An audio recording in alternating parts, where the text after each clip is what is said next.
আজকে সকালের শুরুটা ছিল ঠিক এইরকম। মানে আজকে আমি বাড়িতে ছিলাম না, ফ্ল্যাটে ছিলাম।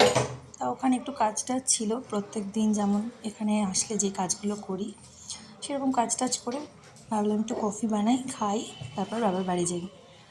তাই একটু কফি বানানোর জন্য একটু জল বসিয়ে দিলাম, তারপর কফিটা হোক। চলো ততক্ষণ আমি তোমাদেরকে আরও কয়েকটা জিনিস দেখাই। এই ফ্ল্যাটে না অনেক কিছু আছে আমার, মানে ভালো লাগার জিনিস যেগুলো আমি এখানে রেখে যাই, কারণ এখানে গুছিয়ে রাখলে গোছানোটা বেশ ভালো থাকে। তো সেই জন্য আমি এখানেই বেশিরভাগ ভালো ভালো জিনিস যেগুলো মনে হয় যে একটু ভালো পছন্দের, নষ্ট করা যাবে না, সেইগুলোকে এখানে এনে সাজিয়ে রাখি। তা কথা বলতে বলতে আমার কফির জল ফুটুক, আমি একটু কফিটাও নিয়ে নিই যতটা লাগবে। আমি 1 কাপ না 2 কাপ কফি বানাবো আমার আর আমার পাশের রুমের একটা বান্ধবীর জন্য। তো যাই হোক, চলো এবারে আমি একটু দেখাই, চলো যে আরেকটা জিনিসগুলো জিনিস তোমাদের দেখাবো দেখিয়ে বললাম। দিই। এটা হচ্ছে আমার মোস্ট ফেভারিট কর্নার, কারণ এখানে রয়েছে আমার সমস্ত পছন্দের ব্যাগ। এখানে অনেক পছন্দের জিনিস রয়েছে, যেমন এটা আমার এক বান্ধবী গিফট করেছিল বার্থডেতে। এই কাপগুলো সব আমার নিজেরই কেনা, এটা আমিই করেছিলাম। আর চলো আরেকটা জিনিস দেখাই, সেটা হচ্ছে এই যে ছোট্ট ভায়োলেট কালারের বক্সটা দেখছো, এর মধ্যে রয়েছে আমার প্রেগন্যান্সি কিট, যেটা আমি স্টোর করে রেখে দিয়েছি।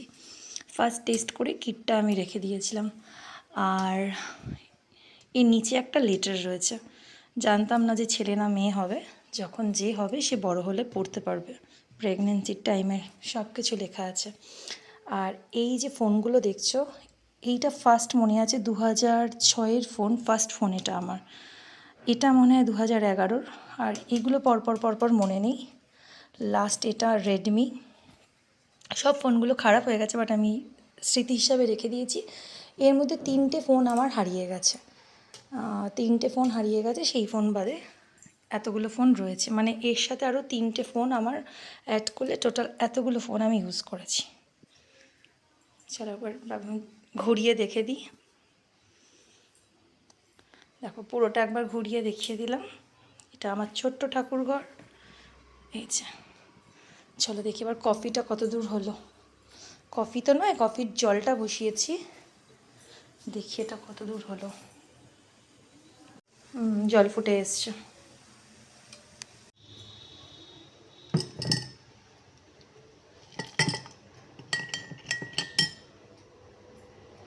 আমার কফি একদম রেডি।